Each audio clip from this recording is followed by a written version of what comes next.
रत्नागिरीत भाजप कार्यकर्त्यांची नाराजी, आयत उमेदवारांमुळे 2 पदाधिकारी राजीनामा देत अपक्ष लढतीचा इशारा। रत्नागिरी नगरपालिका निवडणुकांच्या पार्श्वभूमीवर भाजपच्या गटात मोठी खळबळ उडाली आहे। पक्षानं स्थानिक निष्ठावंत कार्यकर्त्यांना डावलून आयत उमेदवारांना प्राधान्य दिल्याच्या निषेधार्थ भाजप ओबीसी महिला माजी जिल्हाध्यक्ष आणि बेटी बचाओ बेटी पढाओ अभियानाच्या जिल्हा समन्वयक प्राजक्ता रुमडे तसेच रत्नागिरी शहराचे माजी चिटणीस निलेश आखाडे यांनी आपल्या पदाचा राजीनामा दिलाय। नमस्कार, मी निलेश आखाडे, भारतीय जनता पार्टी शहर सरचिटणीस म्हणून मी काम केलेलं आहे। आता मी माझ्या पदाचा शहर अध्यक्ष यांच्याकडे राजीनामा सुपूर्द केलेला आहे।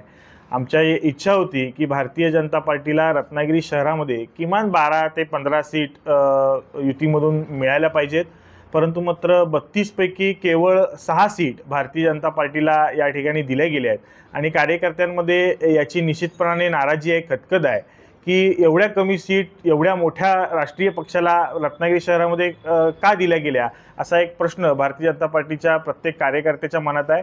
आम्ही प्रभाग क्रमांक 6 आणि 7 मध्ये 6ब मध्ये प्राजक्ताताई रुमडे आणि 7अ मध्ये निलेश आखाडे म्हणजे मी स्वतः आणि ब मध्ये प्राजक्ताताई रुमडे यांची अपक्ष उमेदवारी या ठिकाणी आम्ही भरलेले अपक्ष फॉर्म भरलेले आहेत आणि आम्ही आमच्या अपक्ष निवडणूक लढण्यावरती ठाम आहोत।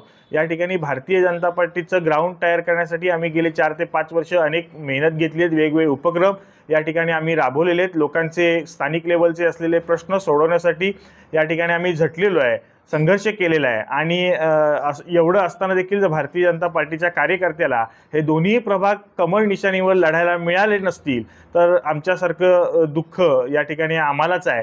त्यामुळे या ठिकाणी आम्ही भरलेली उमेदवारी कायम ठेवून लढण्याचा निर्णय आम्ही सगळ्यांनी घेतलेला आहे। दुसरी एक गोष्ट, जे अपक्ष उमेदवार आहेत या अपक्ष उमेदवारांना चिन्ह हे 26 तारखेला दिलं जाणार आहे।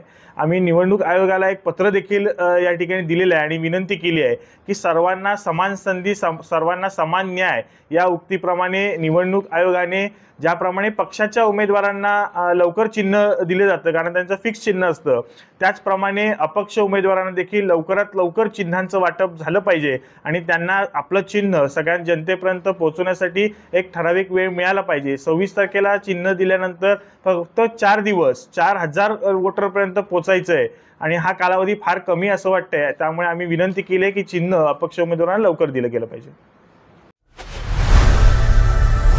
लोकनायक न्यूज